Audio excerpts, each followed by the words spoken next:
Fala galera, beleza? Hoje eu não vim falar de malas, eu vim falar de uma outra série de livros que eu amo, que é A Roda do Tempo. Então, aproveitar aqui o momento para falar da minha felicidade com a série. Tô gostando pra caramba. Provável que em algum momento eu fale alguma coisa ou faça uma live com o pessoal do grupo, vamos ver ainda. Mas é muito legal ver a série crescendo assim pelo público, pelo engajamento da galera no grupo, que eu administro o grupo da Roda do Tempo Brasil, um dos, né? E, e a série ela tem uma coisa legal, a série de livros, no caso, né? Ela tem uma coisa muito interessante no Brasil que ela partiu com dois tradutores incríveis, né? Quando saiu pela editora Caladwin, que foi quando eu tive o primeiro contato com a série, na época que era colunista, participava do site Rede RPG. Eu resenhei os dois primeiros volumes para o site e quem traduziu na época foi o Francisco Botelho, né?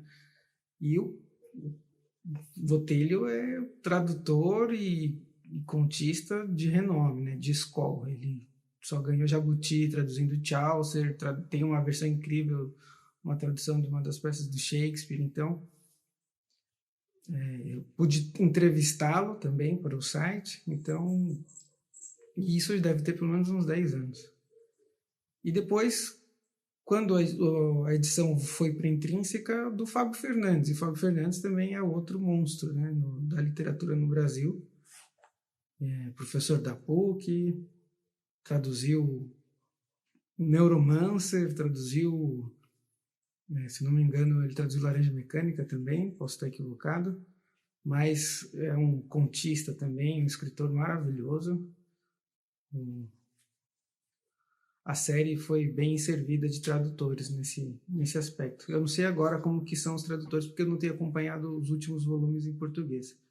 Só peguei os dois, eu li os primeiros, mas não li todos até o último que saiu agora. Eu não sei como que está a tradução nas mãos de quem está. O que eu queria fazer hoje é um exercício um pouquinho diferente do que normalmente a gente vê por aí, que é comentar a minha interpretação de um trecho do livro. Eu estou começando a minha quarta releitura aqui da série A Roda do Tempo. E queria, de alguma forma, mostrar, conforme eu vou progredindo na leitura, ou comentar um capítulo, ou ler cenas e mostrar a minha interpretação dessa cena, dentro de um aspecto que converse com a narrativa. Então eu queria começar esse exercício, essa brincadeira aqui, porque eu não sou especialista em nada, eu quero mostrar a minha visão da série, né? E compartilhar com vocês e abrir debate nos comentários, quem quiser comentar, é super bem-vindo. Eu vou tentar deixar aqui embaixo, antes de começar na descrição, os links com as resenhas e a entrevista com o Botelho. E aí, quem tiver interesse em ler e ver, porque eu fiz a resenha ela foi feita para a edição da Caladwin, e quando se anunciou a edição da Intrínseca, eu revisitei essas resenhas. Então tem essas duas, entre aspas, versões da mesma resenha, mas atualizada mais ou menos conforme a edição da editora. Então é isso, vamos lá começar. Eu vou ler um pedaço e aí vou comentando. Então o prólogo começa como? Começa com o símbolo da serpente mordendo a cauda, uma roda de 7 raios. Esses símbolos são muito importantes para a série. Tá? Cada símbolo tem a sua, de abertura de capítulo, no caso do prólogo, tem a sua relevância, para até ajudar a conduzir a narrativa. E o nome do prólogo é Monte do Dragão. E começa assim. O palácio estremecia de quando em quando. e a terra ressoava com a lembrança, gemendo como se quisesse negar o que havia acontecido.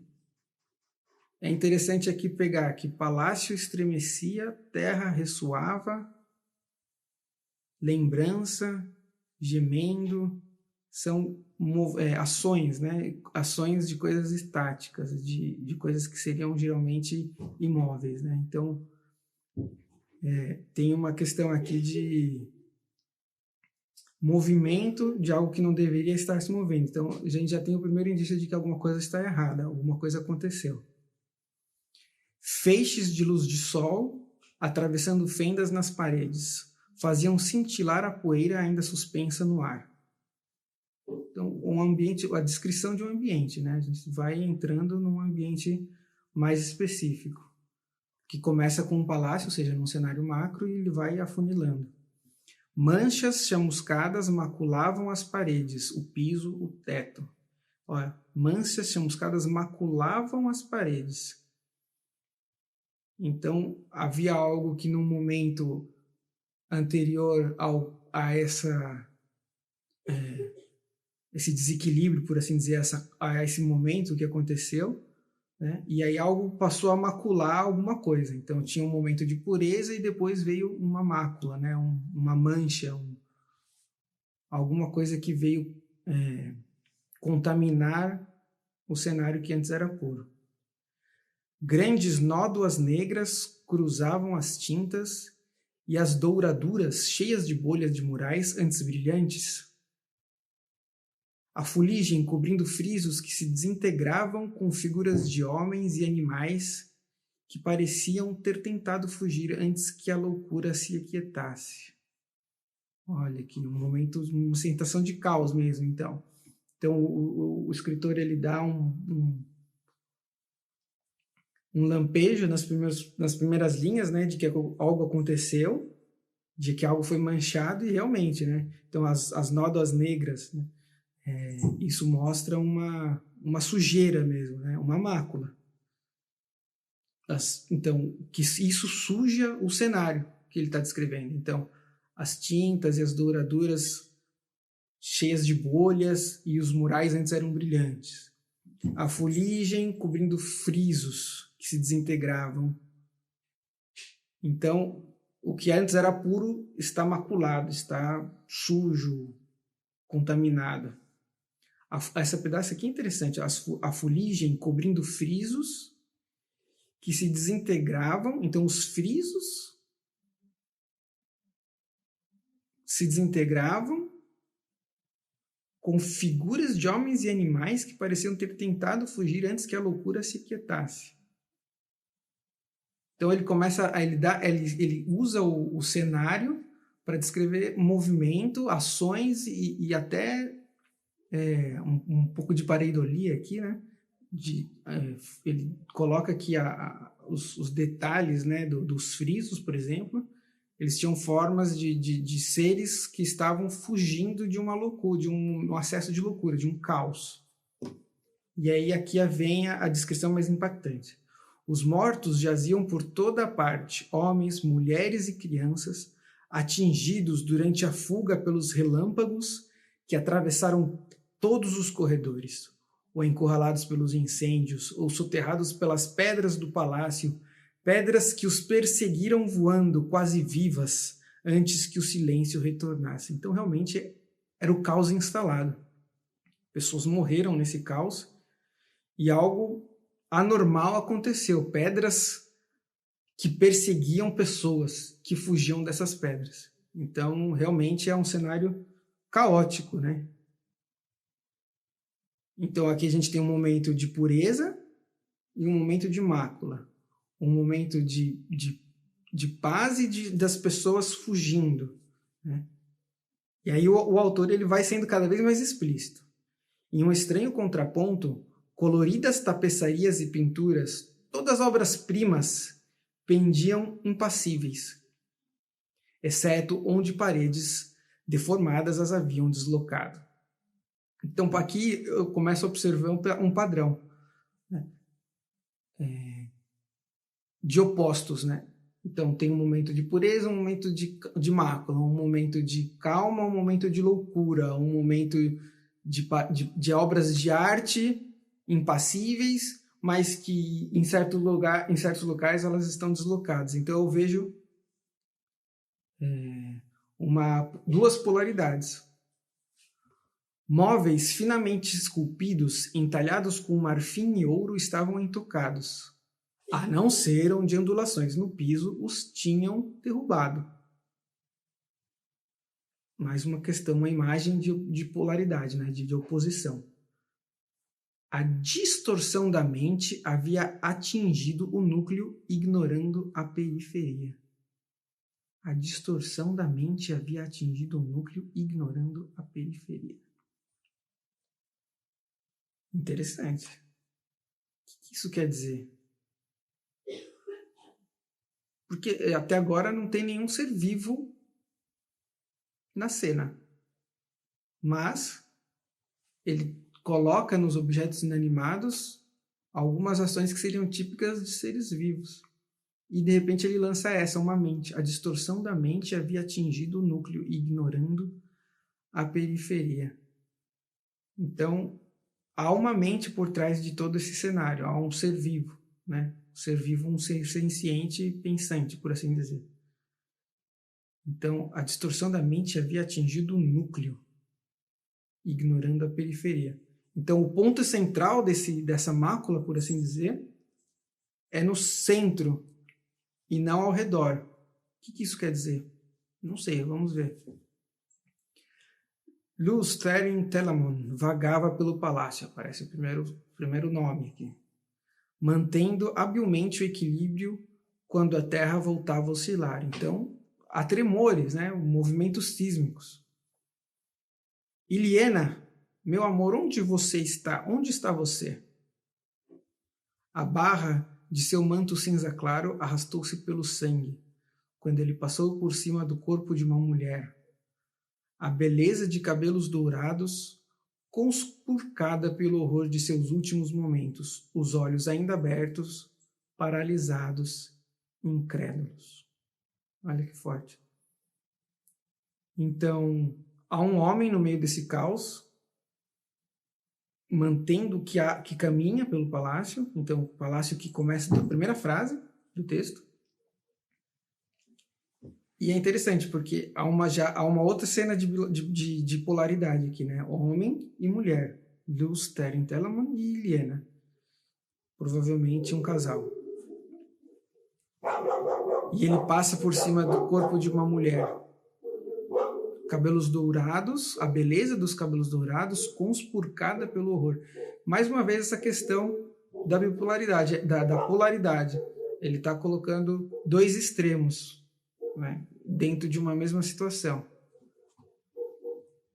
Onde você está, minha mulher? Onde todos se escondem? Então, ele passou por cima de uma mulher com sangue, uma mulher morta, né, uma poça de sangue, e não viu. Então, pode ser não, o que eu leio, né? A distorção da mente havia atingido o núcleo. Então, o centro da cabeça dessa pessoa, do Luz Therin Telamon, pifou, bugou, zerou. Tela azul nele. E ele ignorou a periferia, ou seja, justamente isso. Ele passou por cima de um cadáver de uma mulher loira, bonita, mas que tinha olhos de horror, com o que viu antes de morrer, e nem notou. Olha que loucura. E ele segue. Os olhos, olha isso, os olhos ainda abertos, paralisados e incrédulos. Então, o que atingiu essa mulher, ela não conseguiu acreditar que era o que a atingia. Onde você está, minha mulher? Onde todos se escondem? Os olhos dele captaram o próprio reflexo em um espelho torto que pendia de uma parede de mármore fundido. Suas roupas, que um dia foram um traje finamente tecido e majestoso em tons de cinza, escarlate e ouro, trazido por mercadores do outro lado do mar do mundo, agora estavam rasgadas e sujas, cobertas pela mesma poeira que lhe sujava o cabelo e a pele. Novamente, os antagonismos, por assim dizer. o branco e o preto, o bem e o mal, o claro e o escuro, o caos e a ordem, o homem e a mulher. Figuras recorrentes neste pequeno parágrafo que eu li para vocês. E ele continua, o autor. Por um momento, ele tocou o símbolo no manto, um círculo metade branco e metade preto, as cores divididas ao meio por uma linha sinuosa. Significava alguma coisa aquele símbolo. Mas o círculo bordado não prendeu sua atenção por muito tempo. Aqui é clara a questão, para ficar mais evidente do que nunca, das polaridades. Então, ele descreve um símbolo redondo, com uma parte preta e uma parte branca, metades, só que metades divididas por uma linha sinuosa. É praticamente a descrição do símbolo do Yin Yang, só que sem as bolinhas que branca no preto, preto no branco. Né? Continua, então, cada vez mais na cara a questão das polaridades. Ele encarou a própria imagem com o mesmo espanto. Um homem alto, recém-chegado à meia-idade, que já fora bonito, mas cujos cabelos agora eram mais brancos que castanhos, as linhas de tensão e preocupação marcando-lhe o rosto e os olhos escuros, já tendo visto demais. Então aqui ele também compara outros extremos, né? A juventude com a meia-idade, os cabelos brancos com os cabelos castanhos, a beleza com quem é que ele fala? Um homem alto que já fora bonito, ou seja, ele é feio agora, ou pelo menos já não está no auge da beleza.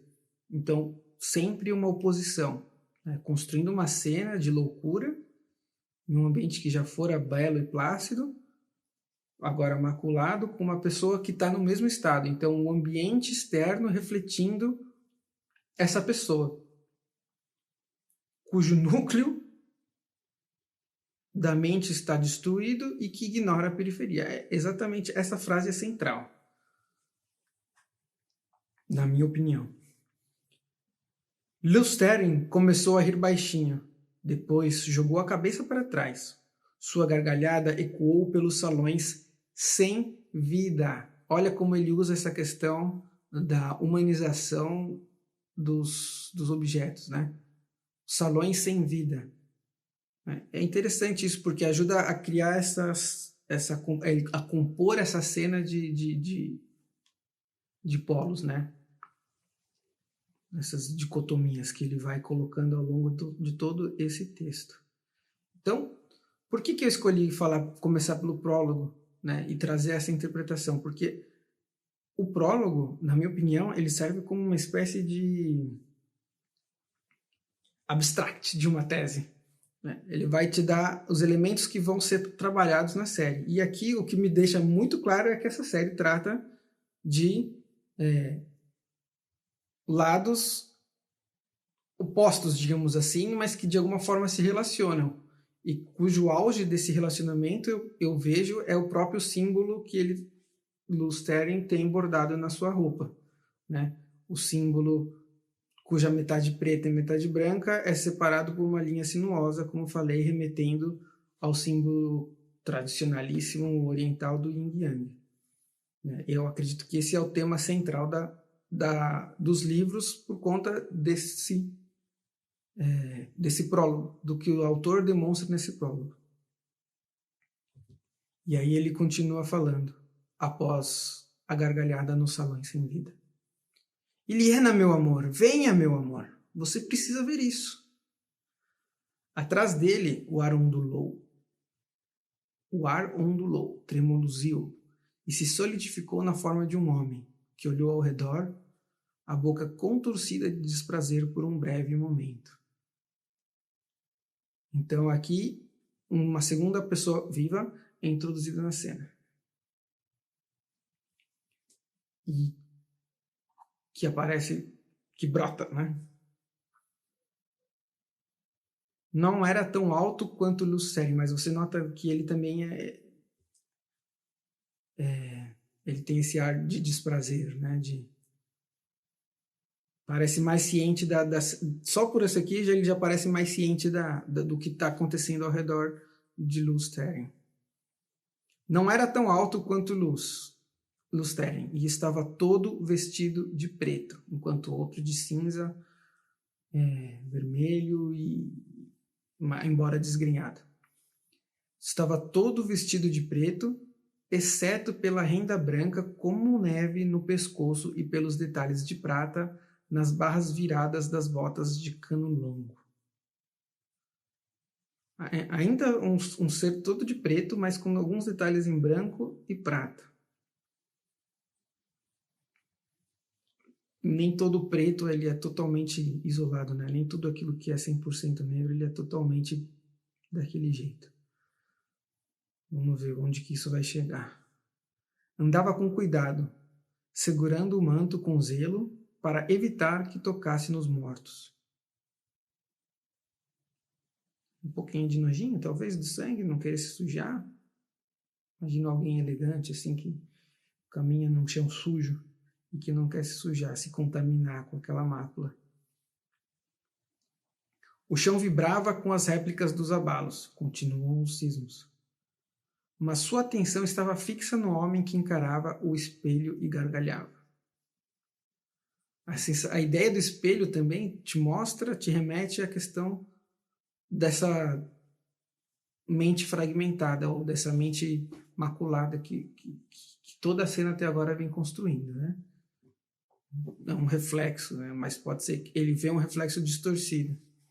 Muito interessante a escolha da ambientação e do cenário. Mostra o nível de cuidado em compor uma cena em que tudo remeta a essa questão de dois polos, que é, pelo que eu leio aqui, era a intenção do autor no momento. Senhor da manhã, ele disse, vim buscá-lo. O riso cessou como se nunca tivesse começado. E Lusteren se virou sem parecer surpreso. Ah, um convidado. Você tem a voz estranha. Voz com maiúsculo. E isso me remete a uma ideia de que voz talvez não seja apenas voz no sentido literal, mas que tem a ver com alguma habilidade vocal. Interessante. Em breve será a hora do canto também com maiúsculo. Então tem alguma coisa aqui que é mais, né?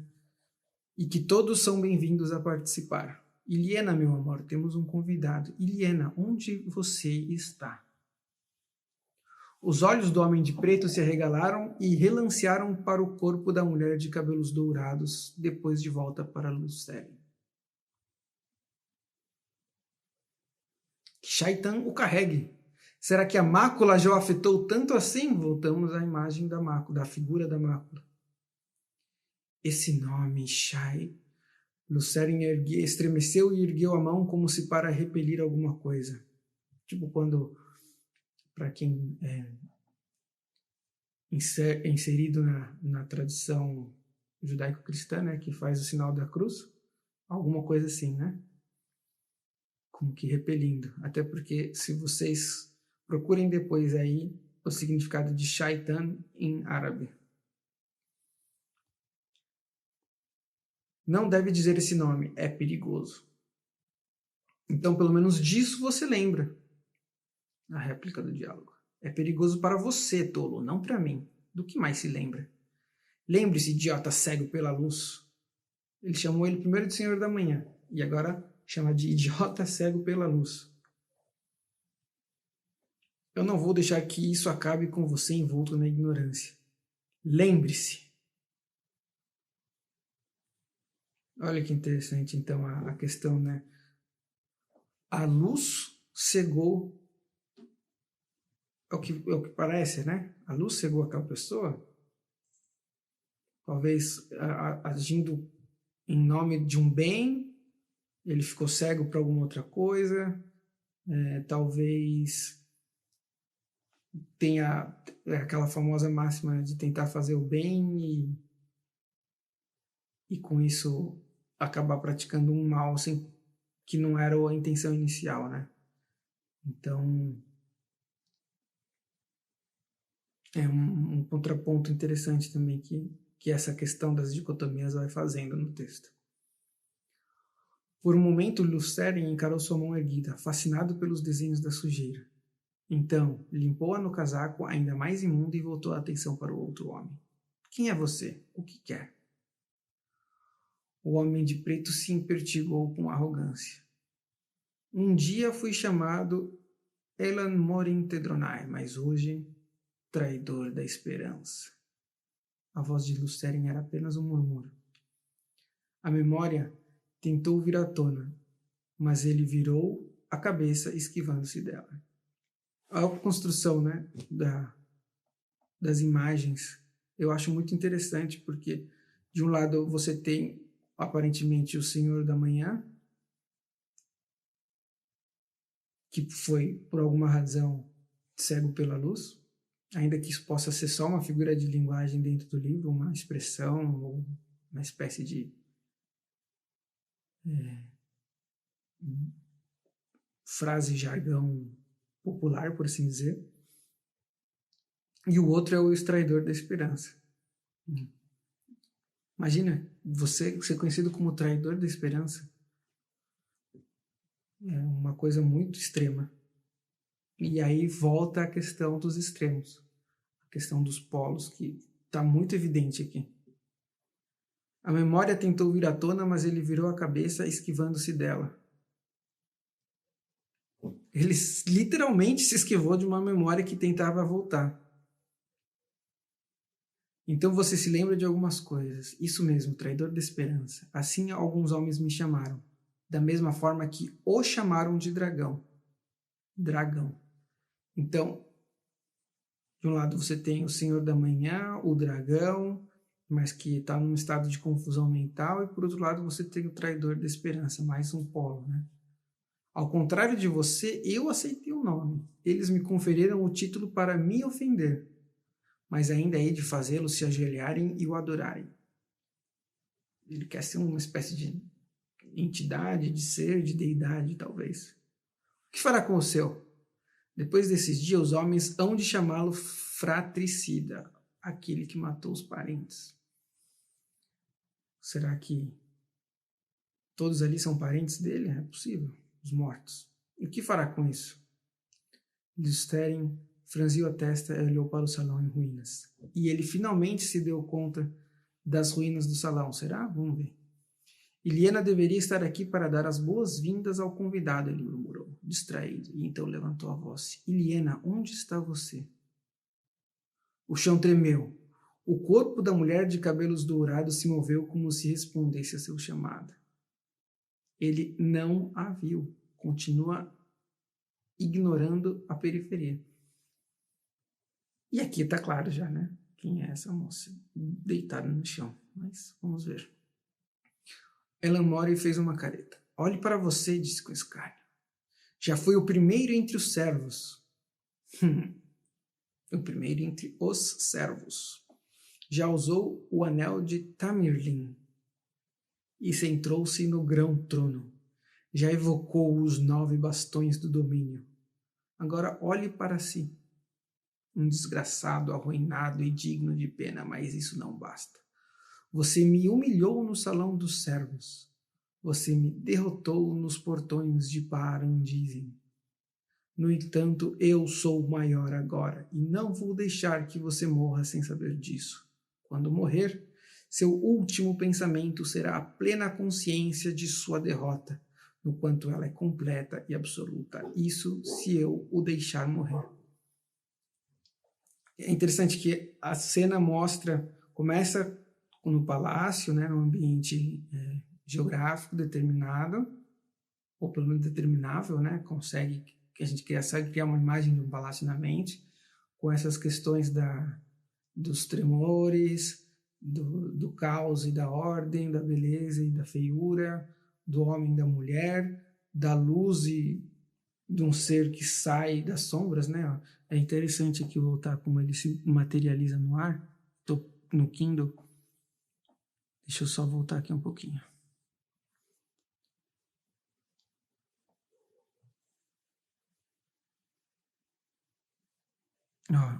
Atrás dele o ar ondulou, tremoliziu e se solidificou na forma de um homem. Então ele surge de um borrão, basicamente, né? Então ele começa como uma sombra, provavelmente. Então dá uma ideia de antagonismo, né? Um que foi humilhado pelo outro, um que foi derrotado pelo outro, o cara que era o líder dos servos, que sentava num trono, né? O primeiro entre os servos. Então, e aí ele cria um contexto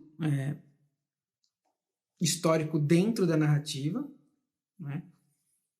Para mostrar que há uma relação de longa data entre esses dois personagens.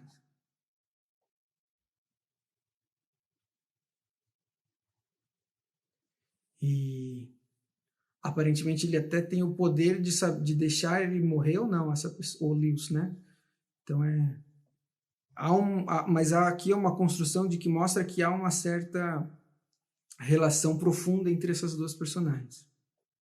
E aí o Lewis responde: não consigo imaginar o que esteja segurando Eliena. Ela vai me fazer um sermão se achar que estou lhe ocultando a presença de um convidado, totalmente alienado da realidade.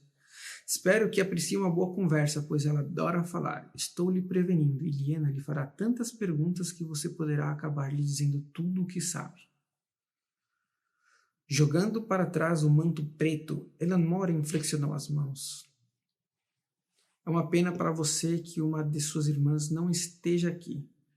Eu nunca fui muito hábil na cura, com maiúsculo, e obedeço a um poder diferente agora. No entanto, mesmo uma delas só poderia lhe dar alguns minutos de lucidez se você não a destruísse primeiro. Então,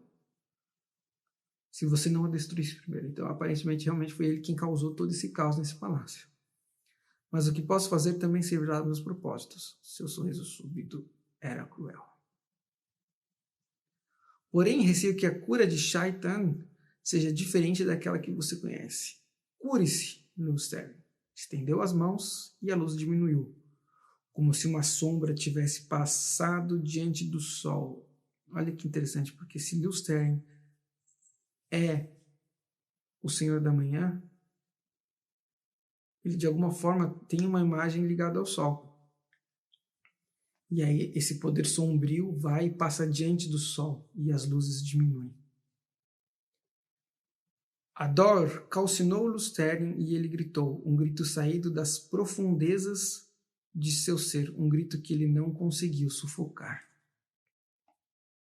O fogo cauterizou seus ossos, o ácido correu em suas veias. Ele caiu para trás e desabou no piso de mármore, a cabeça atingindo a pedra e quicando. Então há uma cor aqui, mas uma cor dolorida, né? Seu coração batia forte, tentando escapar do peito, e cada pulsação lançava novamente as chamas pelo corpo. Dizem que o fogo limpa tudo, né? É o melhor... como chama? Cauterizante, digamos assim, né? Impotente, começou a ter convulsões e se debater. Seu crânio era uma esfera de pura agonia prestes a explodir. Seus gritos roucos reverberavam pelo palácio. Devagar, muito devagar, a dor foi abrandando. O alívio pareceu levar 1000 anos e deixou-o fraco e trêmulo, arfando pela garganta ferida. Outros 1000 anos pareceram se passar antes que ele conseguisse se erguer. Então é um processo tão dolorido, esse processo dessa cura que lhe foi imposta nesse momento, que parece que ele agoniza por 1000 anos, depois por mais 1000 anos, e aí ele consegue. Se coloca de quatro, seus olhos pousam na mulher de cabelos dourados, e o grito que lhe foi arrancado sobrepujou todos os anteriores. Então ele finalmente se dá conta do que fez, né? Depois desse encontro, né, entre opostos, a sombra que sai do Elan, do traidor da esperança, e que vai para o Senhor da Manhã, é aí esse choque de polos, por assim dizer, que ele se dá conta do que aconteceu. Com dificuldade, quase desabando, ele se arrastou pelo chão até ela. Precisou de cada migalha de força a fim de puxá-la para seus braços. Suas mãos tremiam ao afastar-lhe os cabelos do rosto de olhos vidrados. Então, do encontro entre a sombra e a luz, por assim dizer, é que ele finalmente conseguiu tirar o véu da loucura que cobria ele, né? Iliena, que a luz me ajude, Iliena. Seu corpo se curvou de forma protetora sobre ela, seus soluços, o clamor a plenos pulmões de um homem que não tinha mais pelo que viver. Iliena, não, não! Os cachorrinhos estão fazendo um pouquinho de furdunço. Você pode tê-la de volta, fratricida. O grande Senhor das Trevas pode ressuscitá-la, se você o servir, se servir a mim. Então, você tem duas pessoas que se conhecem, que têm uma relação, uma história. Provavelmente os dois eram membros do Salão dos Servos, porque se um foi humilhado pelo outro, é porque de alguma forma ele estava ali. E a partir daí, aparentemente, tem alguém aqui. Ele virou de lado, né? E aí foi derrotado depois, em algum momento. Mas novamente os polos, né? O Senhor da Manhã e o Senhor das Trevas. E esse servo, Elan, ele, o traidor da esperança, quer que o Senhor da Manhã o sirva. Então, há essa inter-relação, né? Como se fosse uma trama, né? De acontecimentos que uma coisa leva a outra. Uma trama, uma urdidura, né? 10 anos, traidor, Lusteren disse baixinho, o som suave do aço, deixando a bainha. Aquele som de quando você tira a espada da bainha e que faz 10 anos seu mestre vem arruinando o mundo, e agora isso, eu vou. 10 anos, seu tolo patético. Essa guerra não durou 10 anos, mas desde o início dos tempos. Você e eu travamos 1000 batalhas com o girar da roda, 1000 vezes 1000, e continuamos a travá-la até o tempo morrer e a sombra triunfar. Então aqui traz mais um elemento importante da série, que é a questão do tempo cíclico. Aqui está muito claro isso, né? Bem e mal se enfrentam desde tempos imemoriais e a sombra sempre tem a esperança de triunfar. Só que ele mesmo é o traidor da esperança. Até que ponto a sombra ela é inerente à luz, mas também a luz sempre se sobrepõe à sombra, só que são coisas que estão sempre interconectadas, né? Na pintura, por exemplo, a gente fala que para você destacar a luz, você precisa reforçar as sombras. Então, você só consegue achar as luzes mais altas, os meios tons, quando você tiver as sombras bem demarcadas. Então, aqui vejo os dois temas mais centrais da série. A questão dessas oposições e em que ponto elas são realmente oposições e não ciclos de uma mesma coisa, como o Yin Yang, e a questão do tempo cíclico, né? Em que medida que a série vai explorar essa questão das voltas da roda, como está escrito aqui no texto, né? O meu gato está brincando, ele está feliz. E aí o texto continua, né? Sempre com essa questão dos efeitos do que tem acontecido, né, nesse momento. E aí o diálogo mais para frente segue, né? Pelas outras coisas que você fez, não pode haver perdão, traidor, mas pela morte de Liena, vou destruí-lo, além do que seu mestre será capaz de recuperar. Prepare-se para. Lembre-se, seu tolo, lembre-se de seu ataque inútil ao grande Senhor das Trevas. Lembre-se do contra-ataque dele. Então, aparentemente, esse é o momento em que a luz o cegou, né? Ele tentou fazer algo para proteger a luz e acabar com as trevas, só que não pode haver um mundo só de luz. E aí você fica cego, né? E aí por isso que houve um contra-ataque do grande senhor. Lembre-se, nesse exato instante, os 100 companheiros, que para quem não tem tanto conhecimento da lore da série, são os amigos, são os companheiros Aes Sedai, homens, que participaram junto com o Sterling do ataque ao grande senhor das trevas, estão fazendo o mundo em pedaços. E todos os dias, 100 mais se juntam a eles. Então, 100 homens se juntam a eles, homens que canalizam. Né? Que mão assassinou Illiana Cabelos de Sol, fratricida? Não foi a minha. Não foi a minha.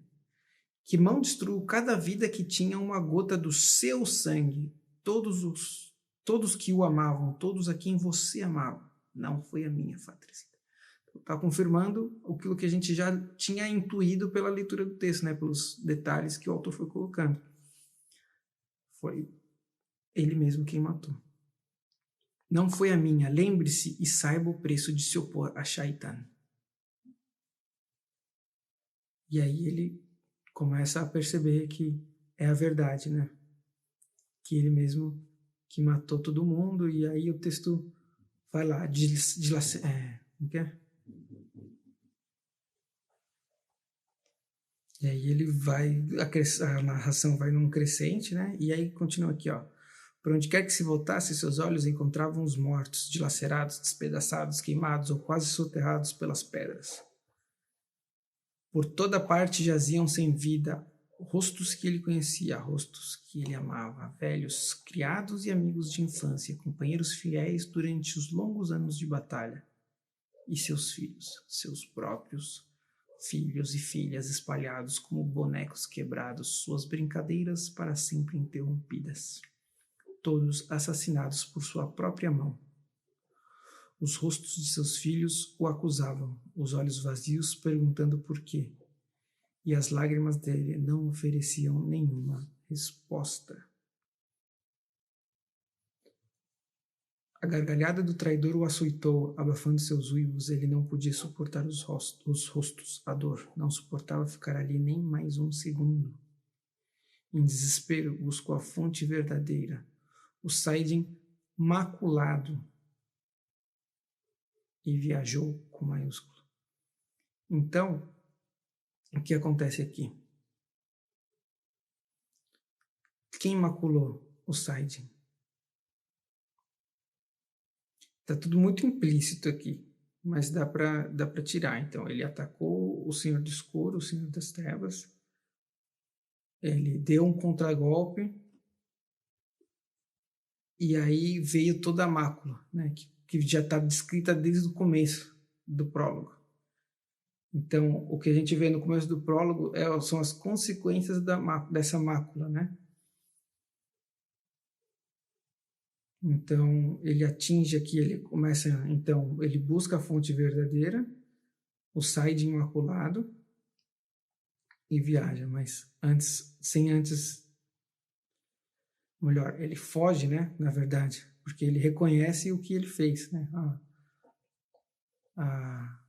o horror, né, dos crimes que ele cometeu contra a sua própria família e os seus aliados e companheiros. E aí que interessante, até o cena começa num cenário físico para ir para duas personagens, né? Primeiro o Lusteren e depois o Elan, sem contar a Illiana, né? Mas começa num cenário físico para ir para um plano de diálogo, primeiro de impressões pessoais, mas depois para o diálogo.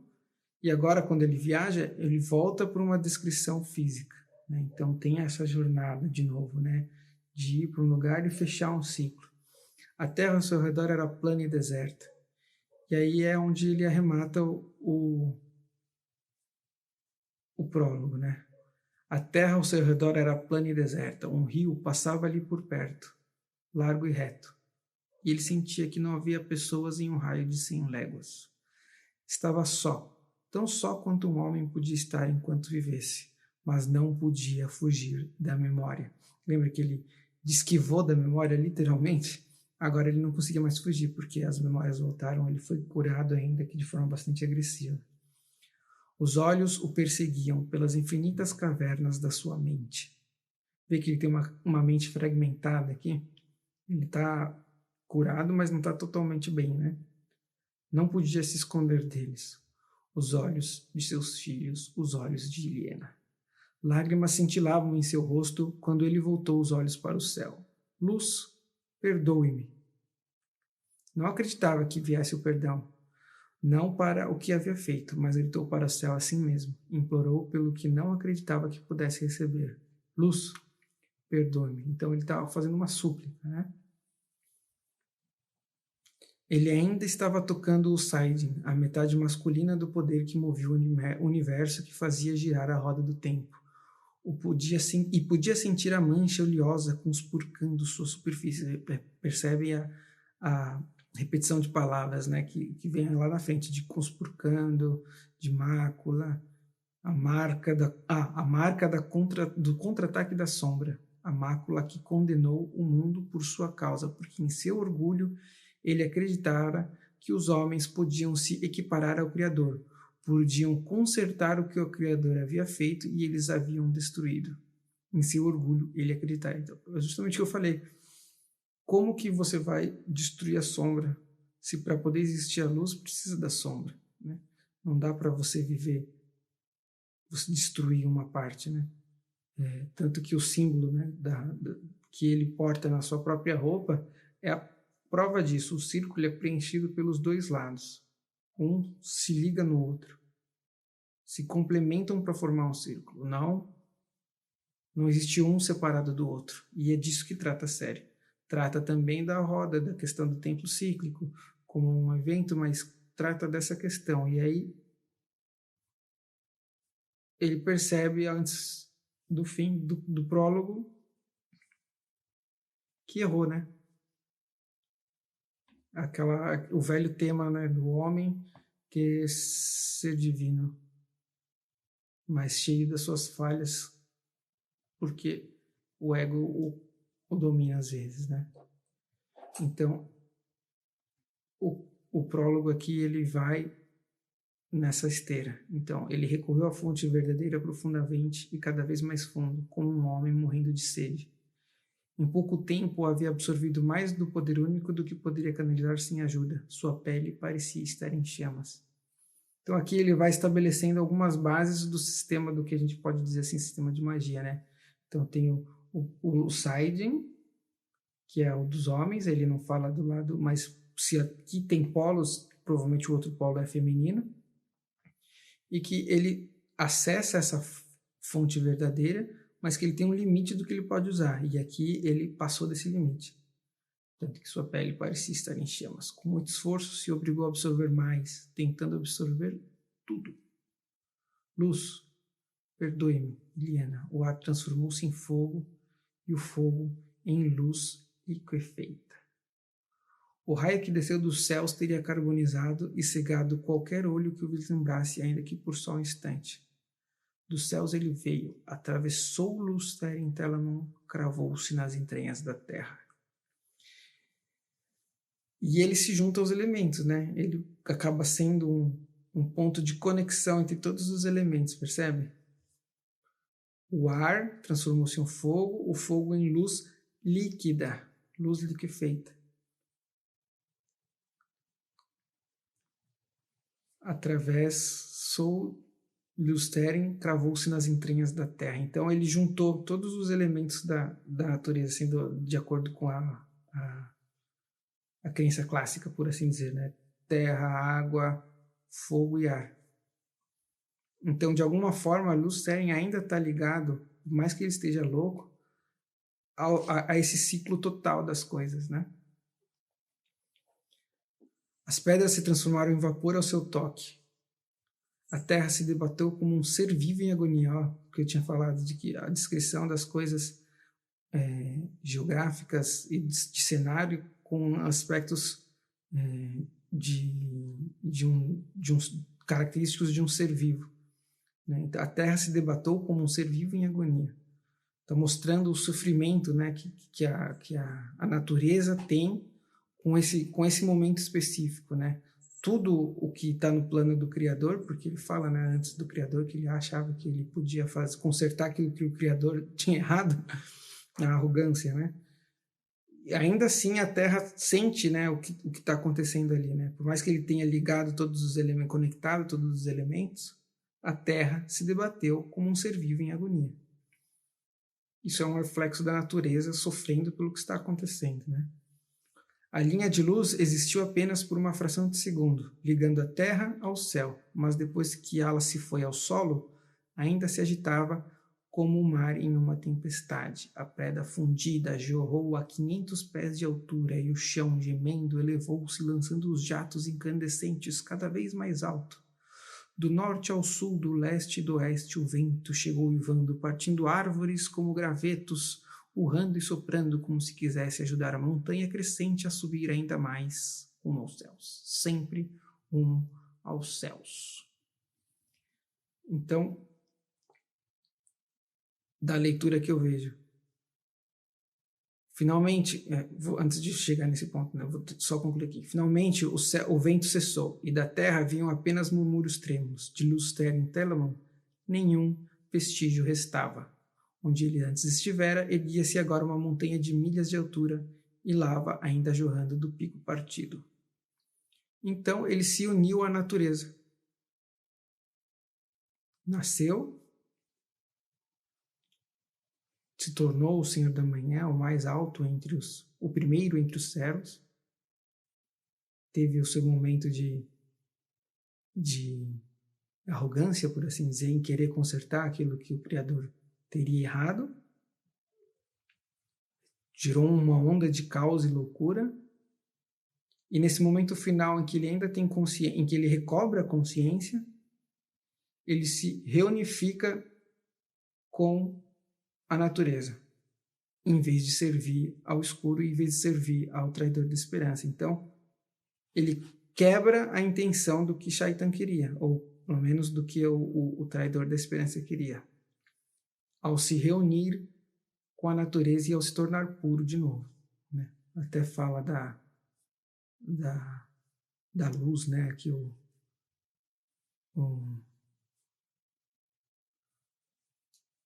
da luz que existiu por apenas uma fração de segundo, ligando céu e terra. Então, são todas imagens que reforçam essa ideia de purificação também, né? E de união com a natureza, união com o total.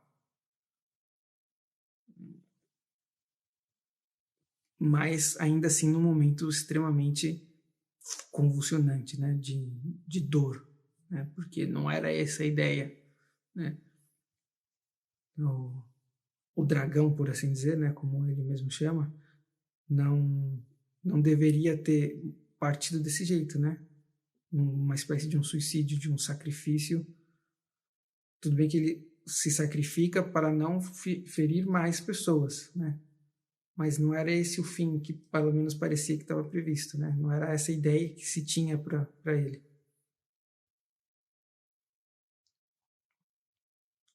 E aí vem a descrição do que aconteceu com o entorno geográfico, que é muito importante, mas não vou ficar lendo isso aqui agora. Ó.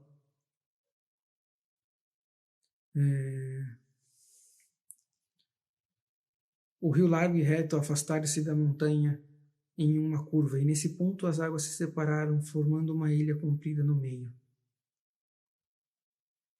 A montanha quase chegava à ilha, estendendo-se escura pela terra como a mão agourenta de uma profecia. Por algum tempo, os roncos de protesto da terra eram tudo o que se ouvia. Na ilha, o ar tremuluziu e se condensou. O homem de preto estava ali de pé, olhando para a montanha em chamas que se erguia da planície. Seu rosto se contorceu de fúria e desprezo. Não pode escapar tão facilmente, dragão. A batalha entre nós dois ainda não acabou e não acabará até o fim dos tempos. Então ele desapareceu e a montanha e a ilha ficaram desertas à espera. Então é isso. Depois do arrependimento, ele se une de forma brutal à natureza, como que reiniciando, né? o processo para ver se no próximo girar ele consegue não ser tão arrogante, não querer agir naquilo que ele não conhece, que são os desígnios do Criador, por assim dizer. Manter a dicotomia, essa acho que é a chave. E juntar, né? Juntar aquilo que está maculado com aquilo que está puro. Esse é o mote, né? É o tema central da série. Espero que você tenha gostado. Me diz aí o que você achou, se você discorda de mim nessas interpretações, ou se você concorda, se tem alguma coisa a complementar. Eu não vi tudo, provavelmente deixei muita coisa passar, mas em linhas gerais acho que isso está aí. Os próximos não vão ser tão compridos, eu vou pegar cenas mais específicas e curtas e vou destacar alguns pedaços específicos para ler. Não vou ler o parágrafo, o capítulo inteiro, óbvio, mas vou pegar cenas específicas. Valeu, galera. Deixa o seu joinha, curte aí, se inscreve para poder fazer o canal crescer e tal. Abraço, galera.